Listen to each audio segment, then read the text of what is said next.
Fam, what's going on over in the Israeli sector of the world? I mean, I brought a video from Niko House. We can put that up really quickly. He's doing his little like that TikTok style videos for Hotspot. You got that, Cheese? Yes.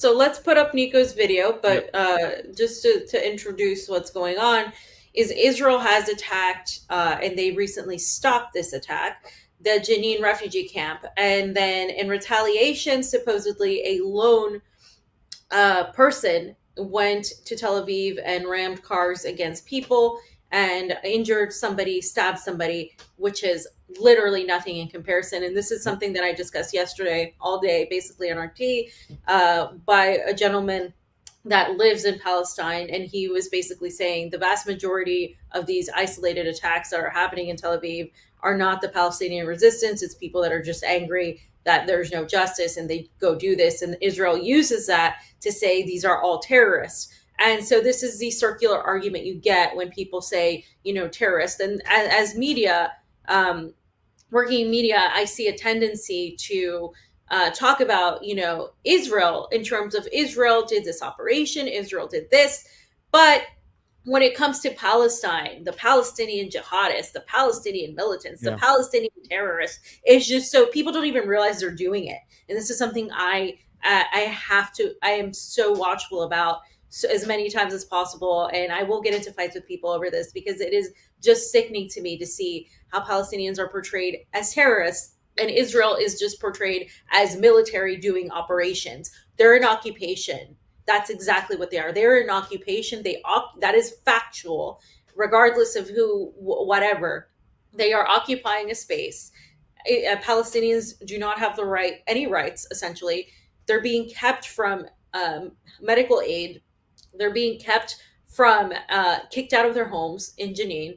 The infrastructure was damaged, roads, electricity, water pipes, all of these things.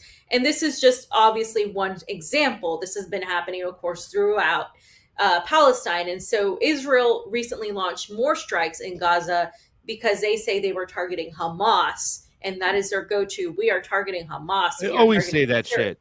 Yeah. Always. And the reality is the resistance of Palestinians, because everybody that's been older has been killed, is literally kids between the ages of 14 and 18, and then some adult men that are like 25 tops, and women. You really don't have a lot of older men. But Palestinians want people to know that they are not victims, that they are continuing to fight, and they're bleeding, but they're resisting. And that is something people don't understand. When you talk about Hamas or the Palestinian Islamic Jihad, there's just different factions of the Palestinian resistance. It's not just one faction. And you can't just, people have different points of view within these factions, just like there are different points of view within any sort of group. So let's just go ahead. Before we play this video, though, I want to say this much, too, as well. It's like people like, Ilhan, and not Ilhan, what's her name? Rashida Tlaib, who says, no, we're not supporting Hamas, and we, I'm saying, well, Israel created Hamas, and this is something that Ron Paul said on the floor of Congress. They created Hamas because they didn't want to deal with the secular leadership of the Palestinian resistance at the time, which was Yasser Arafat and his movement. We saw a statue of Yasser Arafat in Cuba. You know what I'm saying? So, I mean, they didn't want to deal with that, so they created this radical group so they can manufacture consent for attacking any type of Palestinian organized government, and that's why they do this all the time. So let's take a look at Niko's video, and then we'll get into it. Over 100 Palestinians injured and 10 Palestinians are dead after an Israeli terrorist attack in Jenin. And yes, I said a terrorist attack. Right now, the Israeli military is occupying Jenin, destroying homes, destroying roads, in what is the largest raid in the area in over 20 years. Now, what's the reason behind this Israeli terrorist attack in Jenin? Because Jenin is one of the largest refugee camps in the area, many people that live there are actually Palestinian resistance fighters. Now, the Palestinian resistance fighters never really did anything. However, this is part of a 2-year ongoing operation called Break the Wave. an operation that Israel feels is necessary because, well, a lot of people got together and decided they're sick and tired of the Israeli occupation and the expanding settlements into Palestinian territory. But this is the excuse they used. Not that these soldiers were attacking Israel, but merely that these soldiers were existing in a Palestinian refugee settlement. In other words, this attack was completely unprovoked. I mean, could you imagine if a group of Palestinian fighters just bombed a school or a hospital in Tel Aviv merely because soldiers were existing in Tel Aviv? Israel would literally wipe out off the face of the planet. What makes the situation worse is that Doctors Without Borders is reporting that Israel is destroying roads in any way for ambulances to enter the area in order to help wounded individuals. So not only the people who are volunteering for Doctors Without Borders, but the Palestinians who are there have to pursue on foot through gunfire in order to help people. Israel is even attacking journalists trying to cover what they're doing there because they know they're wrong and they don't want anyone reporting on it honestly. And of course, the U.S. comes out and says, we support Israel's rights to defend itself, leaving out the part where this was completely and totally offensive. Literally, what this is showing us is that Israel is the most well-funded and well-supported terrorist organization in the Middle East. And they take after the United States. So that's no surprise there. And Niko said it right. It's one of those things where this is a terrorist attack. You will not hear it described as a terrorist attack in media, but it is a terrorist attack. But you will easily hear what happened in Tel Aviv by one person be described as a terrorist attack, which is why I get into fights, because this is exactly what goes on in media across the globe. Nobody is safe when it comes to the way they talk about Israel-Palestine, except the Palestinian activists. And Niko pointed out a few key points here: the destruction of medical supplies, the destruction of these roads. The Jenin refugee camp is already a refugee camp to begin with. After this strike, this terrorist operation, that it became far worse for the people who were already refugees, the people who were already refugees from having their homes bulldozed. So somebody from Brooklyn, New York can come in and take them over, take over this land. That's exactly what's happening. And so that is why this is a complete and total offensive operation. And it's no surprise the United States, of course, stands behind Israel. And this is precisely why I don't see a separation between the U.S. government's imperialistic policies and Israel, because the United States provides billions of dollars every single year to fund Israel to continue to do this, not just to Palestinians, but to Syrians, and to continue to also promote weapons of war against and nuclear attacks with Iran, because that's who they always blame. And most recently, one of the politicians from Israel, I believe it was the prime minister, told all of the people in Israel to go get guns and to protect themselves against Palestinians. And so when we talk about this, and you have to be careful, because I've even seen it reported in media that, Palestine launched missiles at Israel. Palestine doesn't have any missiles. They literally do not have missiles. That is an impossible thing to say. They have rockets. Yeah. They only have rockets because of the resistance movement, and they have help sometimes from people in Iran and Lebanon and these factions. And that's nothing. That's peanuts compared to what Israel has with the Iron Dome in the United States. So this is obviously something that I do know a lot about. And this is obviously something that I will not stand for information being weaponized in any sort of way.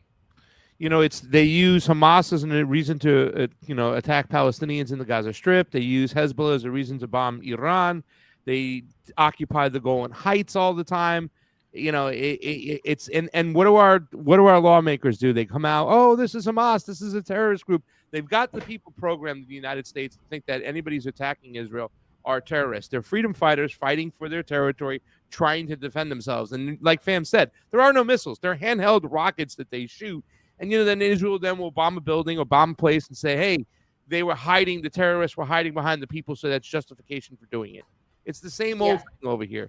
I don't know what you have up there next, Fam, but go ahead and throw that up there, Cheese Slice. So this is the targeting of the medical center and Jenin, the medical areas. Yeah. And Doctors Without Borders is reporting on this shit, guys.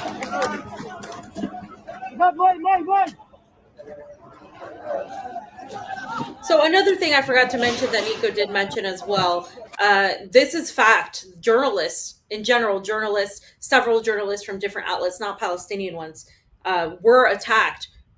They were shot at, just like, Shireen Abu Akleh was shot at and killed, unfortunately, the Al Jazeera reporter. They were shot at for filming this, because this is something that you hear from anybody that's been to Gaza, where as a journalist you're not safe, because they literally don't want this to get out. So Israel does whatever they can, and I'm unfortunately, I've had the displeasure of interviewing people who deny that any of this happens. They say, no, Israel never hurts anybody. Oh, Israel has never done this. No, we just go after terrorists, and so it's just that thing that's easily said. So I just want to point out that journalists aren't even allowed to report on these things.